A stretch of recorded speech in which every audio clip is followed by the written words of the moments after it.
Atheist Nomads, episode 377, The Great Disappointment. The podcast you're about to listen to includes cursing and talking about hoo-haws. Please be advised. Welcome to the episode of Atheist Nomads. I'm Dustin, and it's just going to be me today. And I am really surprised that I haven't talked about this before. At least I've done a Dustin off the degree on this. I know for sure that I've mentioned The Great Disappointment before. And I'm pretty disappointed that I haven't just done a Dustin off the degree just on that. It is a amazingly crazy story. And the origin of the Seventh Adventist Church. And the date of release for this episode, August 22, will be the anniversary of The Great Disappointment. Not a particularly big anniversary of it, but I still thought it'd be a good one to cover since we have an episode releasing on the day. And we last time talked about the Second Great Awakening. And a big part of the Second Great Awakening was the Burned Over District, which, like we talked about last time, wasn't that there was more religious fervor there when you actually look at the numbers. It's just that it was crazier.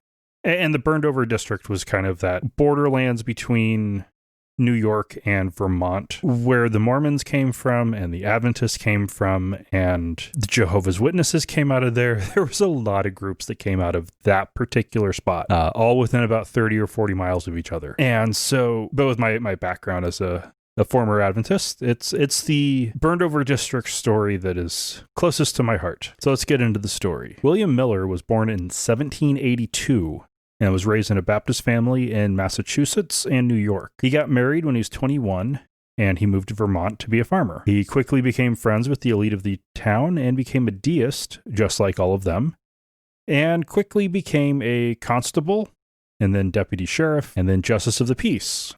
At the start of the War of 1812, he formed a company of men who traveled to Burlington to join the Vermont militia. He transferred to the U.S. Army a bit later, and by the end of the war, he was a captain. He was in the Battle of Plattsburgh, where the British invaded New York with a large force made up of veterans from the just wrapped-up Peninsular War, while the Americans had a much smaller force, mostly made up of new recruits, militiamen, and patients at an army hospital. While most viewed the American victory here as surprising, Miller viewed it as miraculous. There was then some deaths in his family, and he decided to move back to Lowhampton, New York, with his family.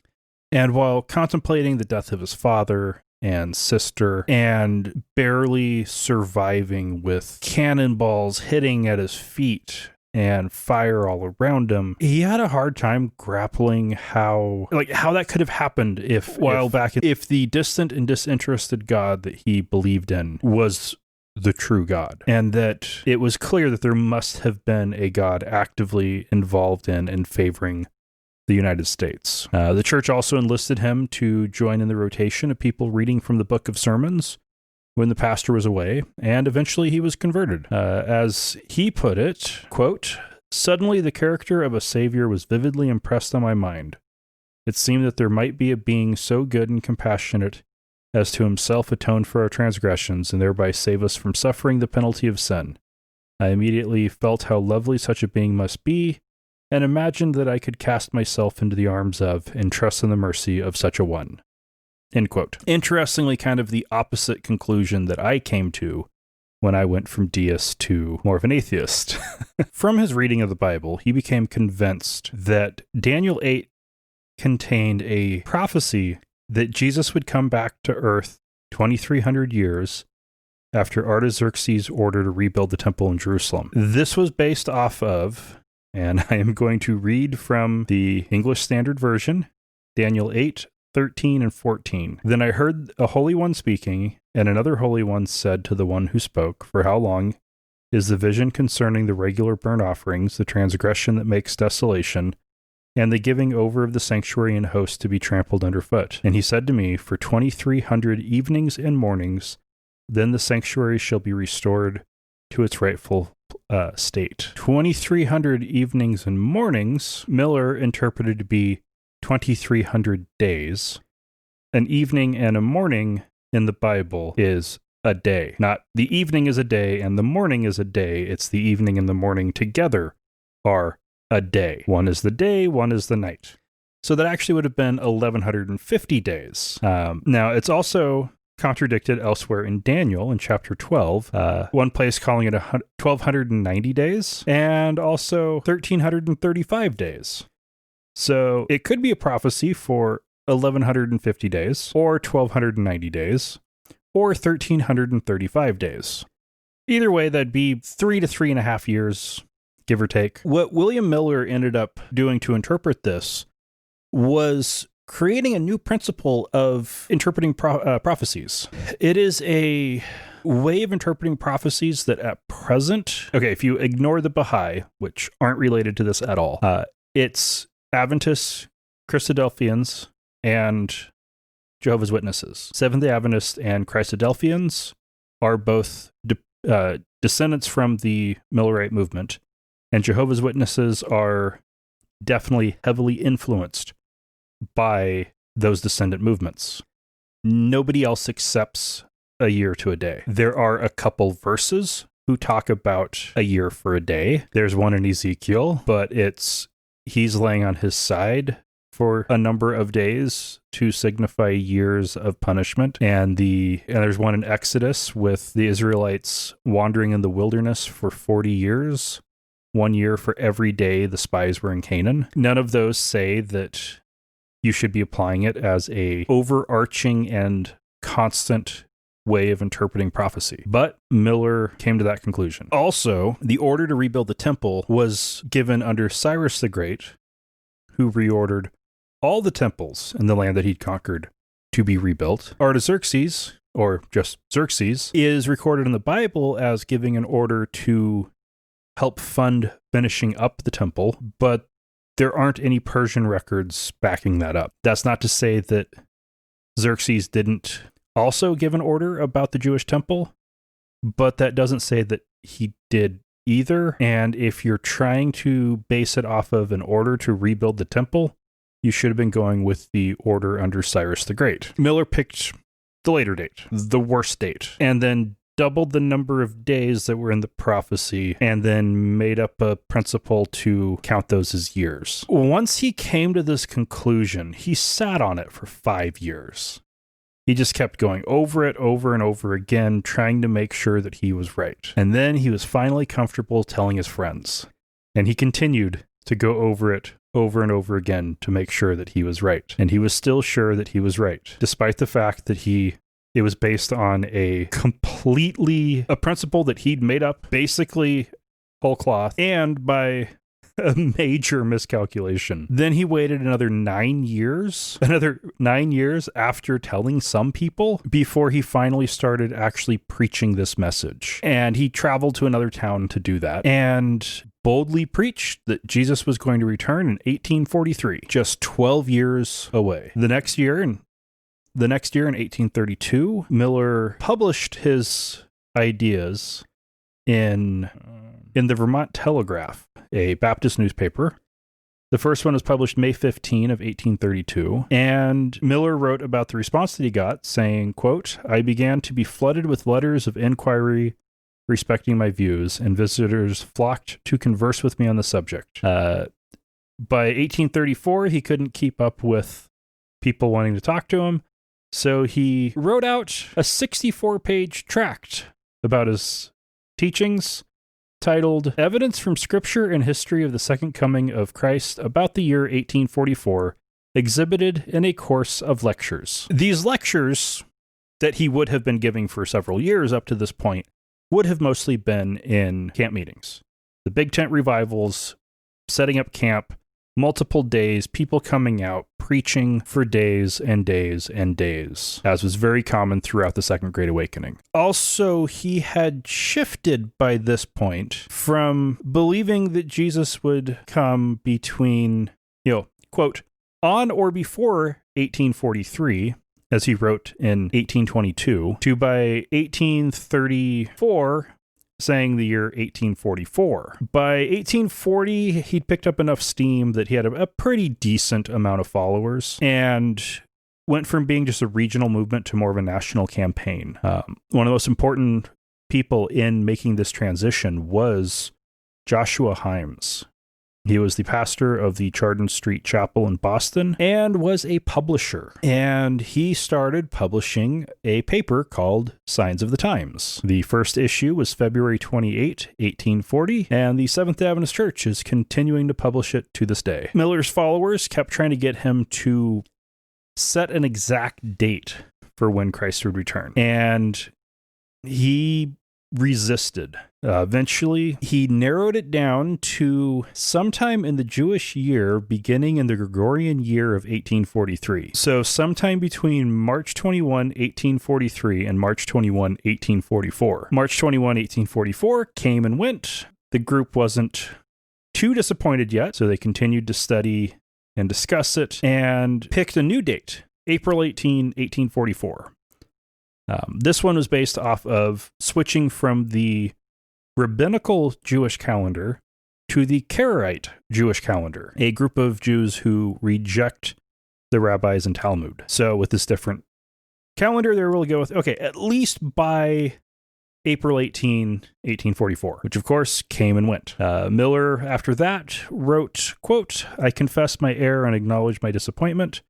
Yet I still believe the day of the Lord is near, even at the door," end quote. In August 1844, at a camp meeting in New Hampshire, Samuel S. Snow presented a message called the Seventh Month Message, also called the True Midnight Cry. And he, basing it off of the day to a year principle and the 2300-day prophecy, we already know is actually the 1150-day prophecy, that Christ would return on the 10th day of the 7th month of the present year, 1844, which was basing this off of the Karaite calendar, and they determined that the 10th day of the 7th month on the Karaite calendar would be October 22, 1844.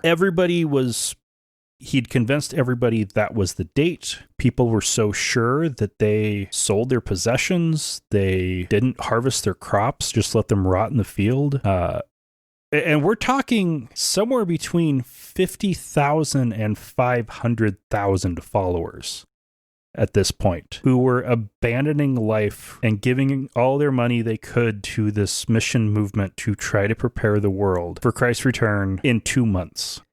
And they were ready. And October 22 came. And when the sun set on October 22, they began to cry. As Hiram Edson wrote, quote, "Our fondest hopes and expectations were blasted, and such a spirit of weeping came over us as I never experienced before. We wept and wept till the day dawned," end quote. So for these 50 to 500,000 people, they all had to come to a conclusion as what did they get wrong? And there was a bunch of different groups that had separate conclusions on, was the 1844 date valid and was the prophecy valid? The largest group determined the 1844 date was wrong and the prophecy was wrong. Some of them returned to their former churches. Most left Christianity and religion altogether. One of the reasons why most left Christianity altogether was because they'd been such dicks leaving their churches that most of their former churches didn't want them back. They weren't welcome. They had been pushing really, really hard on, we're right, and it's now, and you need to join us. And then they were wrong, and the people they'd been dicks to didn't want them anymore. That was tens of thousands of people who just walked away. There was a group who determined that the 1844 date was wrong, but the prophecy was right, that Jesus was coming soon. They just didn't have the date right. Some set other dates, and this was a group of several hundred. They would go on to form the Advent Christian Church, which are sometimes referred to as the First-day Adventists to distinguish them from the Seventh-day Adventists. And Jehovah's Witnesses, through their founders' interaction with various Adventists, both Seventh-day and First-day Adventists, came to this same conclusion that the prophecy was right. Miller's prophecy was right. The 1844 date was wrong. Some went on to set other dates for decades. The Advent Christian Church continued to set dates throughout the 1800s. Jehovah's Witnesses continued to set dates through the early 20th century. There were a few hundred who concluded the 1844 date was right, and the prophecy was right, but they spiritualized the event. So Jesus did return, but it was not in the flesh. Their reaction to that was a holy flesh movement, and they joined the Shakers, who'd already been around for over 100 years. And then the final group concluded that the 1844 date was correct, but that the interpretation of the prophecy was wrong. That it wasn't a prophecy for the Second Advent, it was a prophecy for something else. This group of several dozen people concluded that the cleansing of the sanctuary was not the earth, it was the sanctuary in heaven, and that meant that the pre-Advent judgment had begun and that Christ's second coming was still soon. Just not until after that judgment was complete. This group of a few dozen people is what would become the Seventh Adventist Church. Now, before these groups did split off, they held a conference in 1845. 61 delegates were still around to represent people, and this was in Albany, New York, and they called it the Albany Conference. They tried to figure out what the future was going to be for the Millerite movement, and they stopped calling themselves Millerites at that point and started calling themselves Adventists. That is where, and despite the goal being determining a common course and unity, was to split up. The Evangelical Adventists, the Life and Advent Union, the Advent Christian Church, and the Seventh Adventist Church. They all went their separate ways.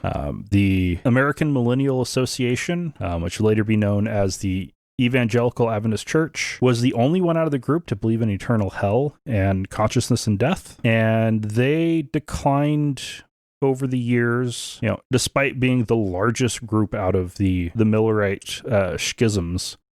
They basically vanished by 1916. The Life and Advent Union ended up merging with the Advent Christian Church in 1964. The Advent Christian Church formed in 1861. It grew rapidly and then started to decline.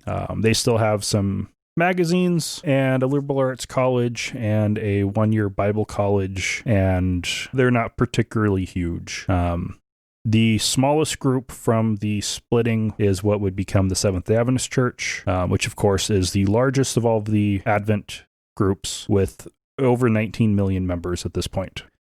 William Miller himself never joined any of these splinter groups, and he kept trying to unify them completely unsuccessfully, and he died in 1849. So that's going to wrap it up for this, and it's time for news. And we now have Lauren with us. Hello. And it's time for news. Boring. You sucked me in for news? Yeah. Okay, yeah. You already knew what I recorded yesterday. That's the majority of the show, after all. So. And there's no way I wanted to go back and record that again. That was...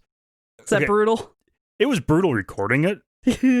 Hopefully, by the time I'm done editing it, I'll be fine. Do you ever do you ever try to edit and then just say fuck it? I'm never doing this again. No. Just do it live. So we're going to start with the newest news. Of sadness. So James Randi has died at the age of 92. And if you were like me, you didn't know who that was at first. The amazing James Randi, who was a skeptic who took down some televangelists, ended up getting them sent to prison, challenging them on national TV. Yeah. He was a badass and continued being a badass with his $1 million challenge, which he was a good enough magician to have $1 million. Illusionist. Yes, illusionist.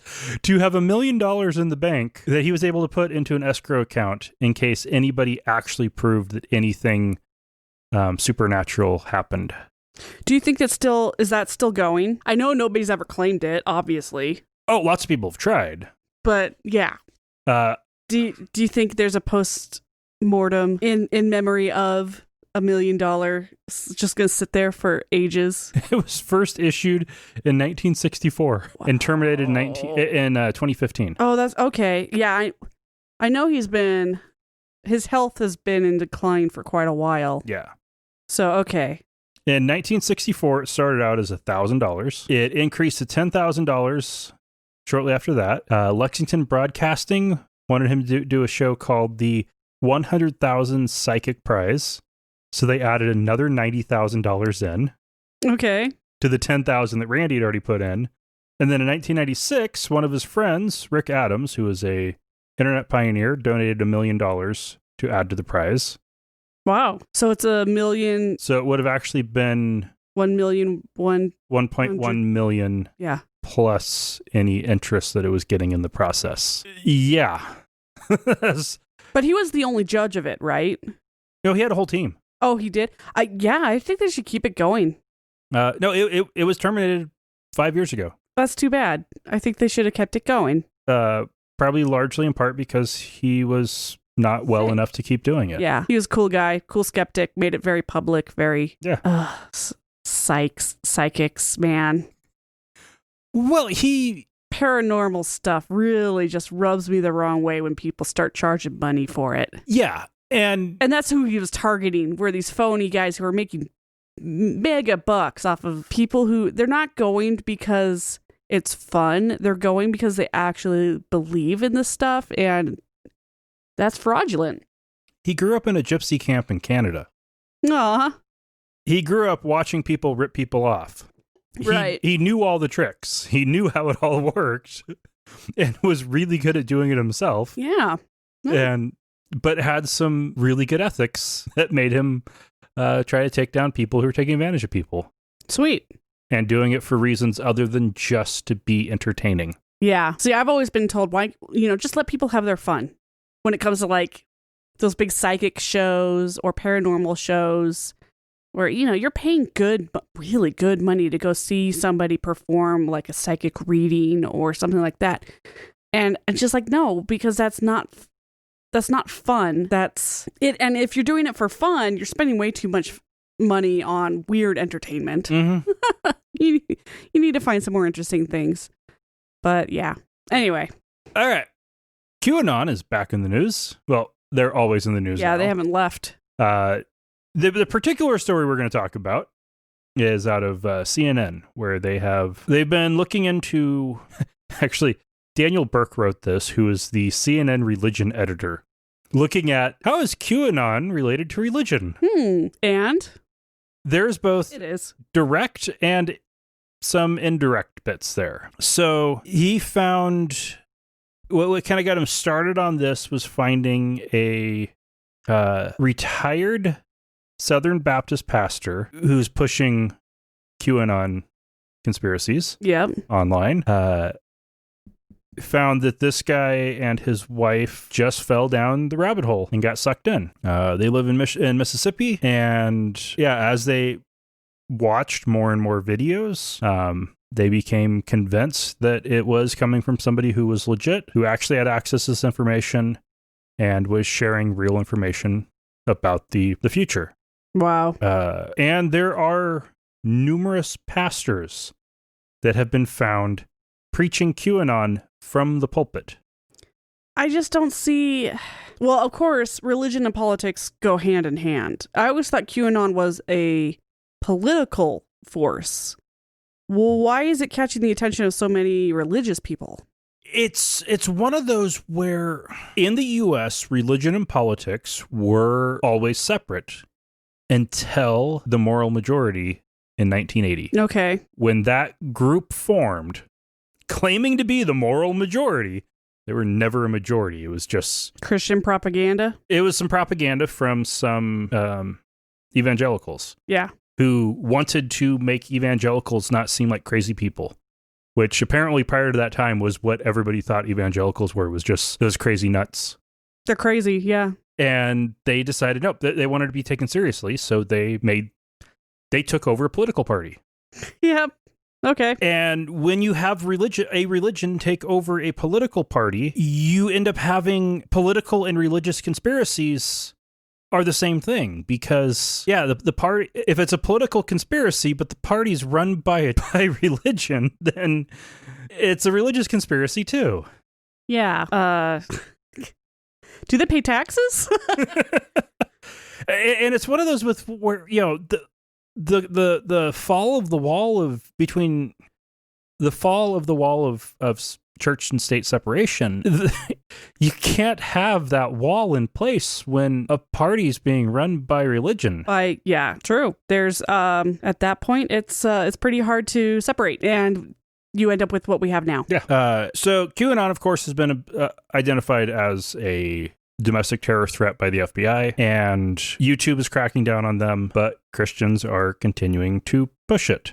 Some of these pastors, such as the pastor of the Rock Urban Church in Granville, Michigan, played a QAnon video during church and said, quote, "The country is being torn apart by the biggest political hoax and coordinated mass media disinformation campaign in living history. You may know it as COVID-19. That's what was in the video. Oh, yeah. Danny Silk is a leader at Bethel Church, a Pentecostal megachurch in Redding, California. He posts QAnon stuff on Instagram. Pastor John MacArthur in California is fighting. He's the one fighting county officials to try to continue to have indoor services at the Grace Community Church.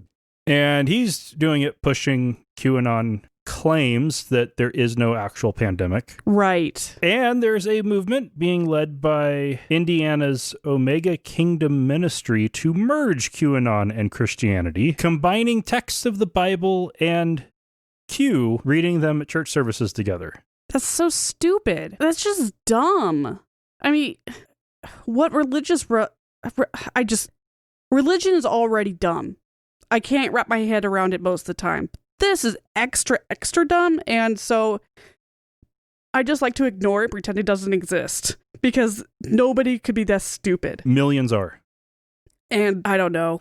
It should be licensed to breed or something. This is bullshit. This ministry's website has this fun little gem on it.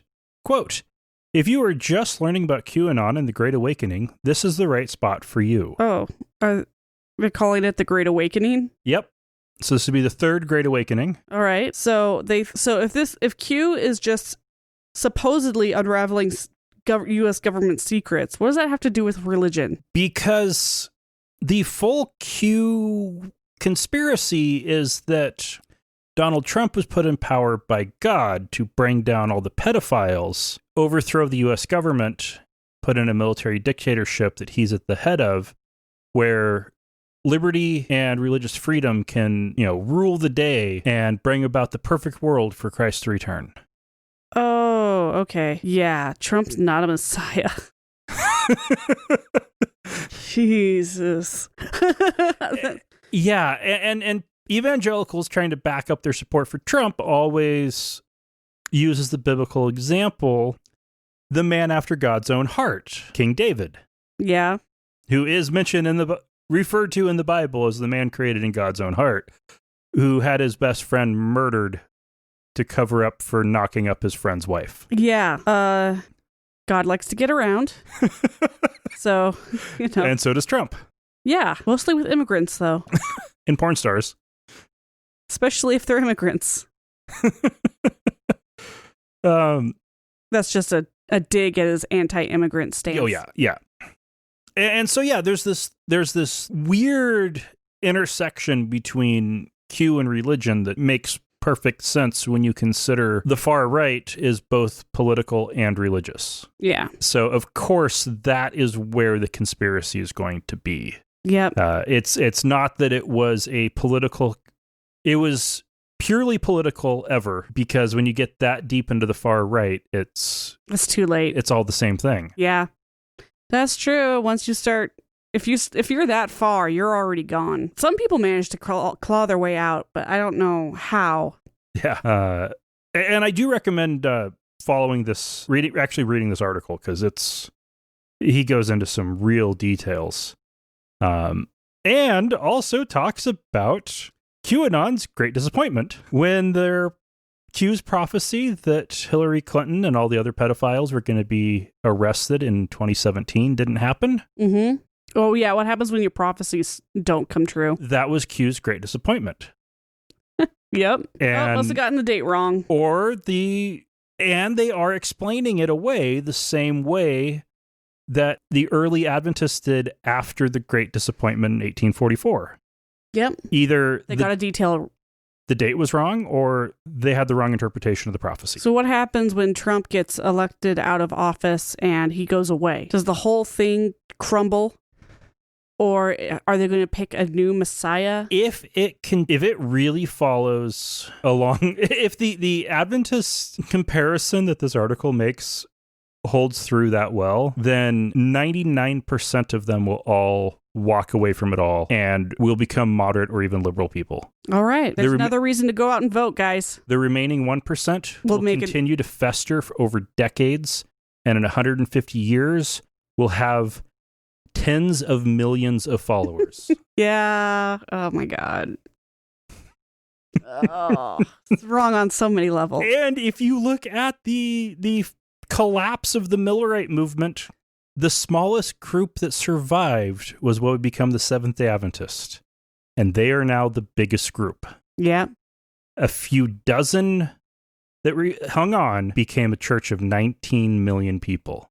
Yeah, well, people like to root for the underdog, I guess. Q could do the same thing. But most likely, yeah, if Trump... I think it would be hilarious if we did have a religion that worshipped somebody named Q. I mean, come on, guys. Star Trek reference, like up the wazoo. It would be amazing. Well, there's even a Bible Q thing with the allegedly a lot of biblical scholars refer to the Q document as a text that has been lost that just had sayings of Jesus. And that is based on sayings that are the same in Luke and Matthew that aren't necessarily in Mark, because Luke and Matthew are almost the same, but were written at about the same time and are largely copy Mark, but also definitely shared off of some other common source. Okay. And so they call that Q. Okay. Completely unrelated. X would have been better. The X text. That would have been awesome. I don't know why they picked Q. Whatever. Yeah. Yeah, so this is kind of terrifying. It's evolving. If QAnon falls apart, if Trump loses, when Trump loses, if you haven't voted yet, make your plan now. Vote early if you still can, or vote on election day if all else fails. But you do have to fucking vote. Yeah. We already did. Yep. Millions of people have already voted. You need to fucking vote if you have. More people than have early voted than ever before. Yeah. Freaking records. It's awesome.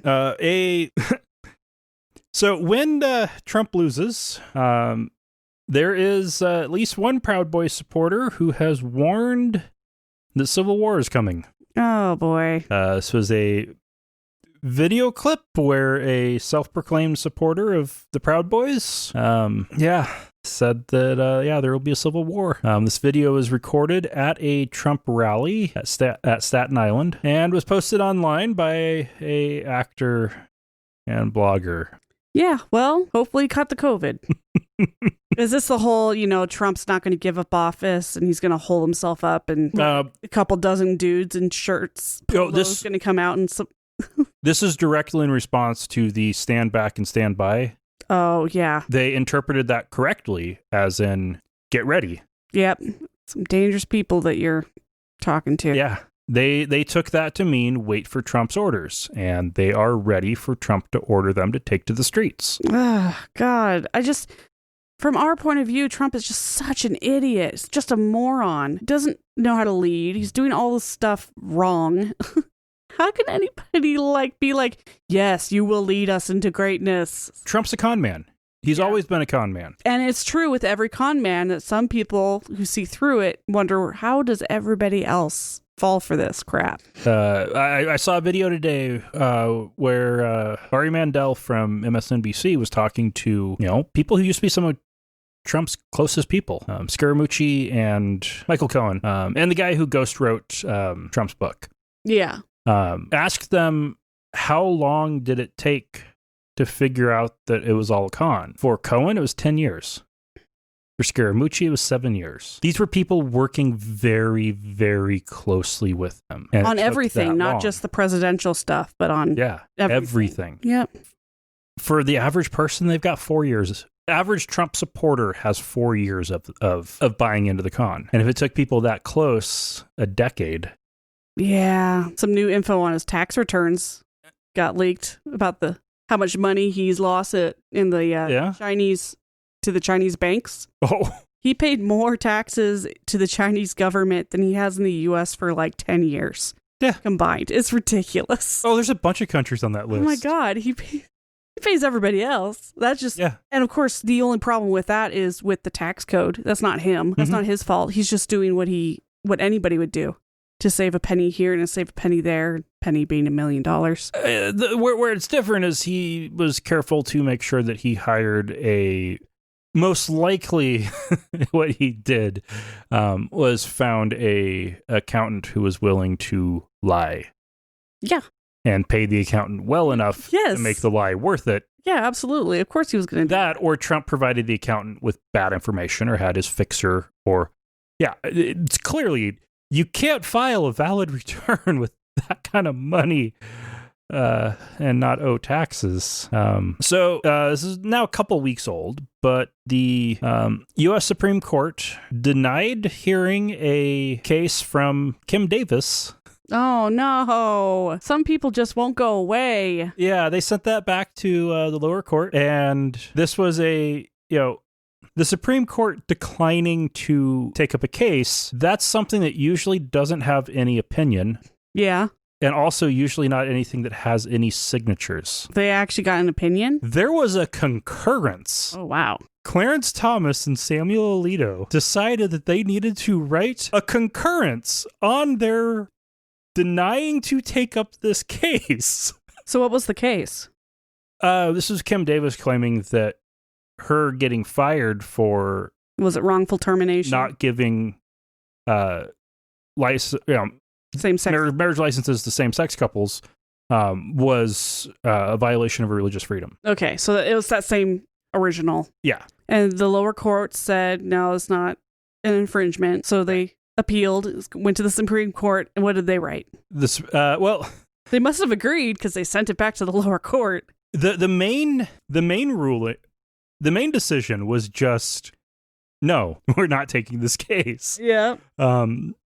Thomas wrote that the Obergefell versus Hodges case, quote, enables courts and governments to brand religious adherents who believe that marriage is between one man and one woman as bigots, making their religious liberty concerns that much easier to dismiss. Yeah. They dismissed it, saying, we have to dismiss this because precedent says that we have to dismiss this, but we think that's all wrong. So they agree with her? Yeah. Poor you being called a bigot because these other people don't deserve the same rights? So with this kind of really... Based on religion? Yeah. That doesn't flow. And what this really says is that Thomas and Alito were the only ones who wanted to take the case. Yeah. They were like, all right, here's our chance to shut this down. Everybody's like, no. Yeah. Just no. But they did provide language doing this. They provided language that could be used in future cases to try to craft the claim to get it into the Supreme Court. Yeah, that's messed up, but that's their job.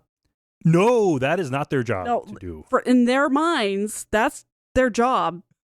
Well, according to their... To make, if you think that the law should be going this way, you're going to do all the steps you can to make sure that in the future you can at least make it go that way, even if you can't do it yourself. Right. That's what they believe as activist judges. Yeah. In Paris, a high school teacher in a lesson included pictures of the Prophet Muhammad from the Charlie Hebdo magazine that prompted the massacre there several years ago. And some students were upset about that and told their families, and he was beheaded outside of the school for it.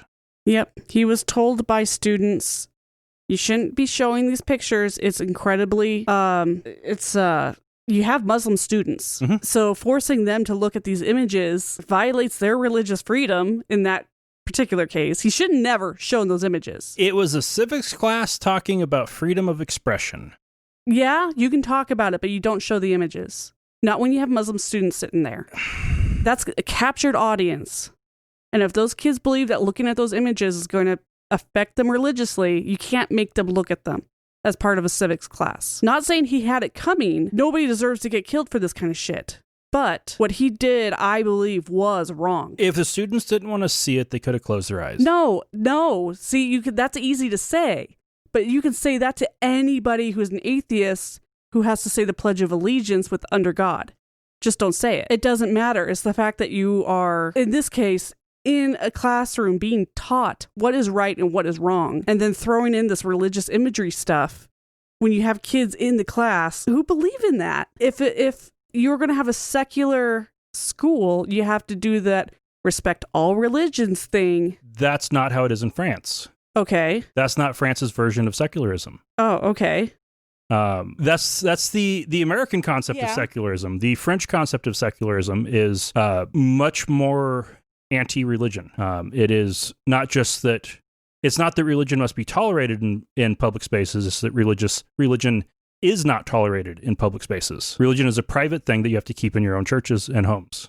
Yeah, so why bring it to school? It was talking about freedom of expression, about satirical cartoons that were published in a paper that caused one of the biggest news stories that has happened in France since World War II. Like I said, I understand talking about it and teaching about it. But on the same, if he probably wasn't showing all, pictures of all those terrible pictures of Jesus that atheists post in their memes. It was very anti-Muslim for him to even show the images. And that sucks for the Muslim kids. He was making a point that in a free society, you should be free to express opinions without getting killed. And he was killed for it. Yeah. The response of Muslims proved the anti-Muslim point. I guess. Yeah, but it just could have been avoided. I don't know. I can see the same thing happening here with Christians. So I think he was wrong. But did he deserve to get his head chopped off? I told you, I don't think he deserved to die. Nobody deserves to die for that. But as a teacher, it was wrong of him to bring up those images and make those kids look at those images when it caused deaths on people before. Why would you dig up those feelings again? Because the problem is that images can provoke people to murderous rage. Yep. That is the problem. That's what he was trying to address in his class. Well, he obviously didn't do a very good job of addressing the point that it's not going to hurt you and it's okay, and don't kill people over this. Yeah, you don't do stuff like that unless you are prepared for consequences. He was probably expecting his car to get keyed, but you don't throw gasoline on a fire right now. Or maybe people think the Muslim thing is over. No, is that it? I mean, do they just think that? A civics teacher talking about doing that lesson would know that's not over. Yeah. So, like I said, why throw gas on the fire? That would be somebody who would know how much extremism there is in France. The only way that it would make sense is for him to do the lesson, and then if he really had to show the images, which he didn't, that was just a kick in the groin. No, he did not have to show the images. You can describe them, but you don't need to show them.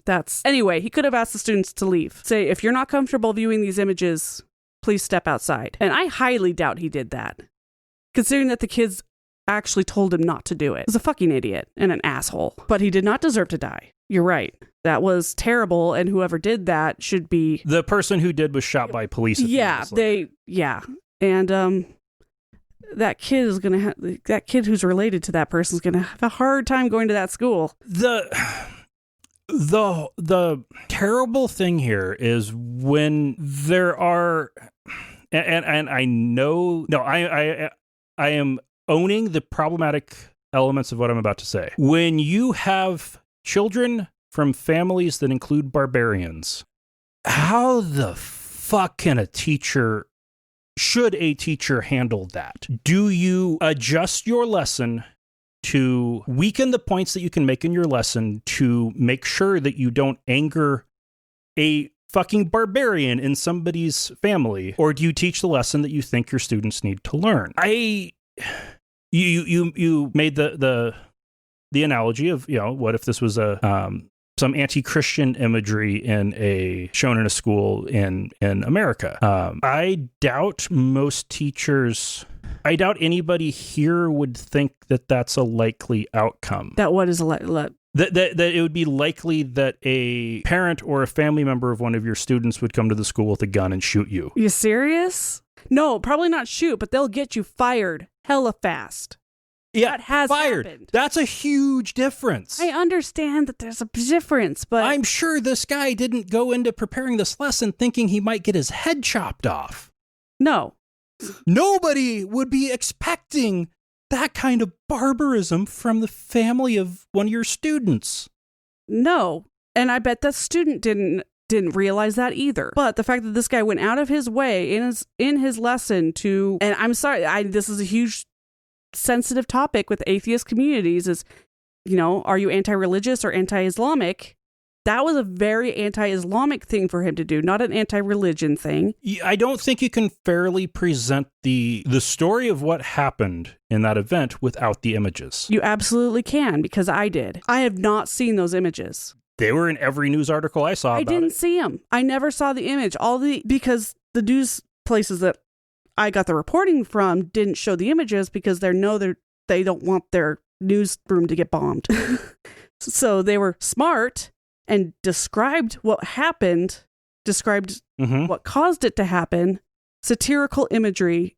It kind of brings up a certain mental image. You don't need to actually see the image and then piss off every single Muslim viewer that you have tuning into your station. Why do that? And I just feel like he could have done it without doing, he easily could have done the lesson without the images. And if he did, he should have made sure that the people who would be offended by it were out of the room. That's just common decency. And I disagree. All right. Yeah. We'll agree to disagree on that one. India has been arresting a bizarre number and list of people for terrorism. Oh, one of those cast a wide net sort of situations? The most recent was an 83-year-old, a Jesuit priest, Father Stan Swami. When the police showed up, they arrived in an SUV, took his mobile phone, and asked him to pack a bag. They took him to the airport, hopped on a plane to Mumbai, where he has been locked up pending trial on October 23. So coming up quite soon. He is the oldest person to be accused of terrorism in India. Okay. The specific issues they're looking at him for is activism he was involved in, providing aid to a Maoist rebel group in the tribal areas. Okay. That's not a strong case. No. Considering the Jesuit priests are, they're kind of going to help people who, if they are, hurt or starving or something. That doesn't make you a terrorist sympathizer, and certainly doesn't make you a terrorist. Yeah. Come on, India. You got too big of a population, too diverse of a population to be pulling this crap. Yeah. This is all specifically dealing with a 2018 incident with some caste-based violence, and they have arrested him as well as scholars, lawyers, academics, cultural activists, and poets. Wow. That doesn't sound like anti-terrorism. No. That's anti-intellectualism, and that's a very dangerous stance for a government to have. Yeah. Jesus. Yeah, this is all part of Maoist. Is that pro Mao communism? Yeah. Yeah. Oh my gosh. Yeah. Those guys are kind of assholes too. Man, they've been causing all sorts of problems in India. But that get those guys. But yeah, this get those guys. Don't go for this random priests and poets who are maybe saying, "Hey, maybe give communism a listen." That doesn't deserve jail. Yeah. U.S. District Judge Nicholas Garafouis declined to grant the Diocese of Brooklyn a preliminary injunction. Specifically, they were wanting this injunction to allow them to increase how many people they were allowed to have in their churches. Oh, God, this again. This same story again. All right. Well, no.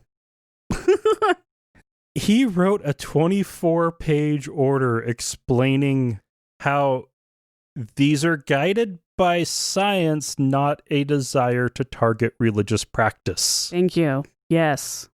You don't need 24 pages to say that, but, good job. Very verbose. Yeah.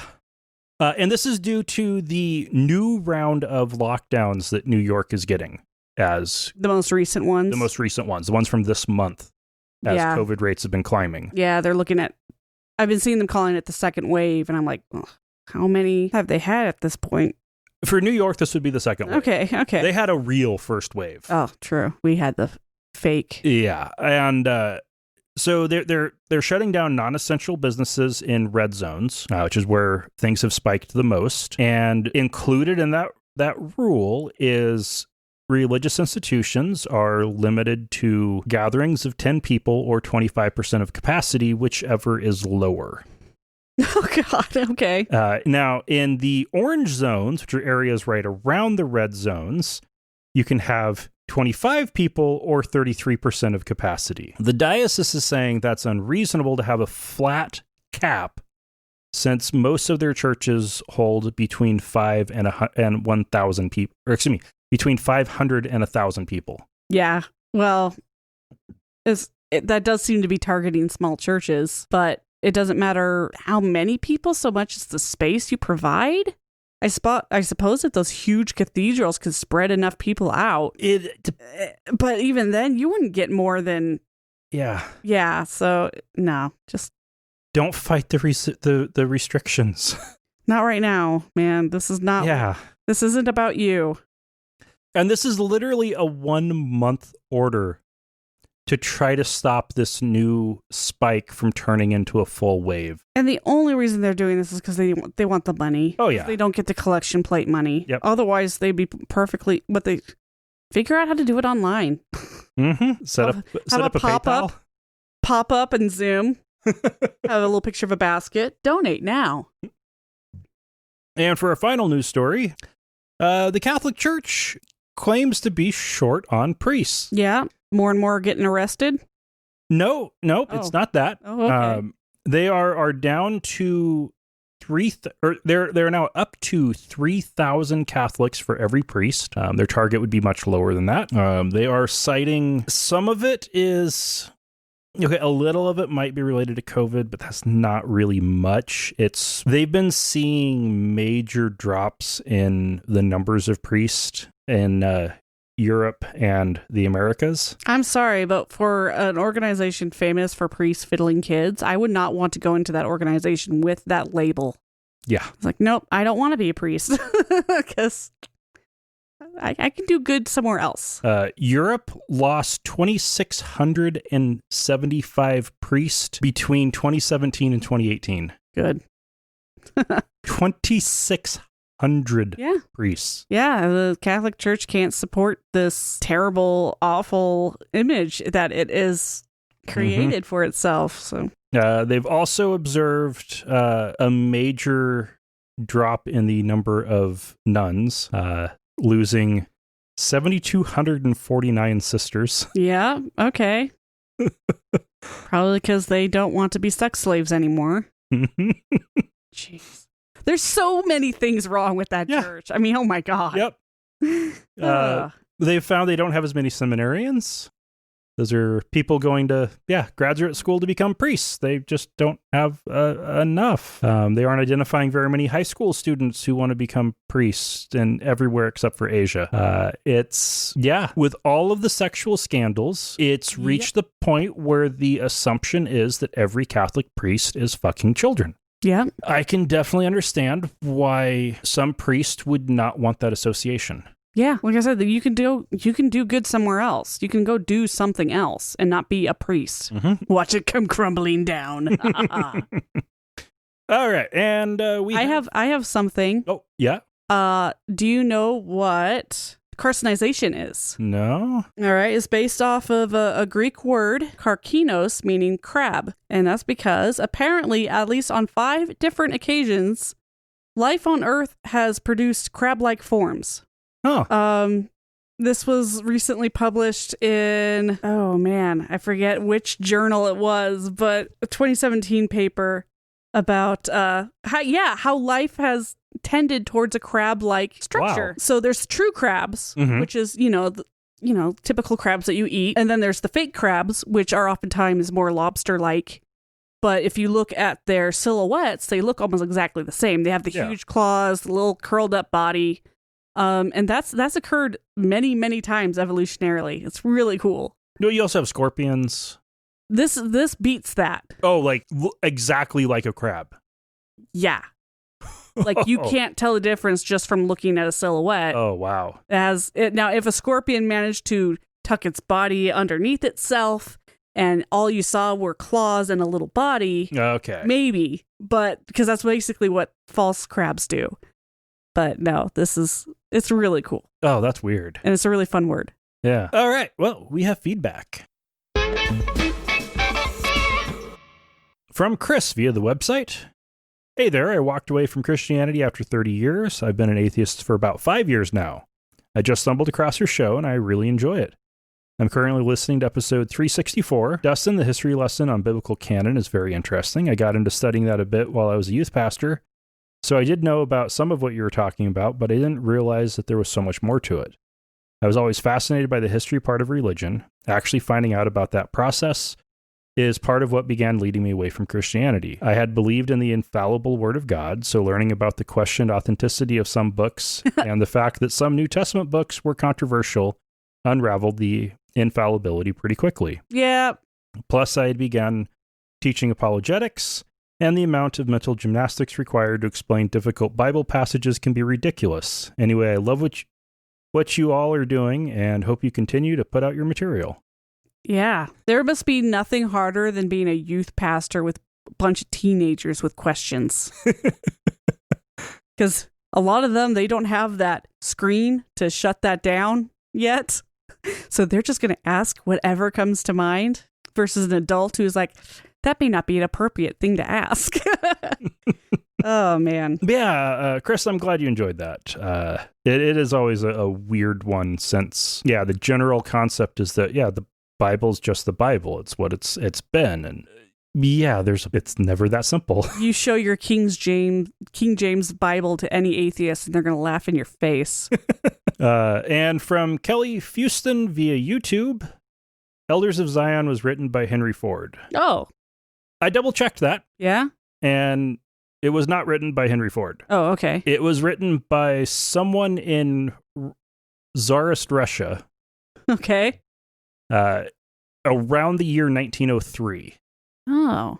It was then translated into a bunch of languages, and Henry Ford paid for 50,000 copies of it to be printed. So he was a publisher. He was a donor paying for the publication of anti-Semitic writings. Yeah. And the Protocols of the Elders of Zion it has been clearly viewed as the main the main justification used in some of those last pogroms by the Russian Empire and the Nazi extermination of Jews. Yeah. And a complete forgery. Yeah. Too. Some crazy Russian writing about reptilians. He left that part out probably. If you want to contact us, you can use the contact form on the website at atheistnomads.com/contact, or you can send us an email at contact@atheistnomads.com. There, of course, are other ways to contact us. Our favorite is voice messages through the SpeakPipe button on the webpage. Push the button. And if you want to support the show, you can find out how at patreon.com/atheistnomads or at paypal.me/atheistnomads. And until next week, remember, not all those who wander are crab. Lost. You can redo that. Nope. Thank you for listening to another episode of Atheist Nomads. You can find show notes and contact information at atheistnomads.com. Follow us on Twitter at Atheist Nomads, and like us on Facebook at facebook.com/Atheist Nomads. Please subscribe to the show in iTunes, Stitcher, or your podcatcher of choice, and while you're there, feel free to leave us a review. Theme music is courtesy of Sturdy Fred. Until next time, this has been the Atheist Nomads.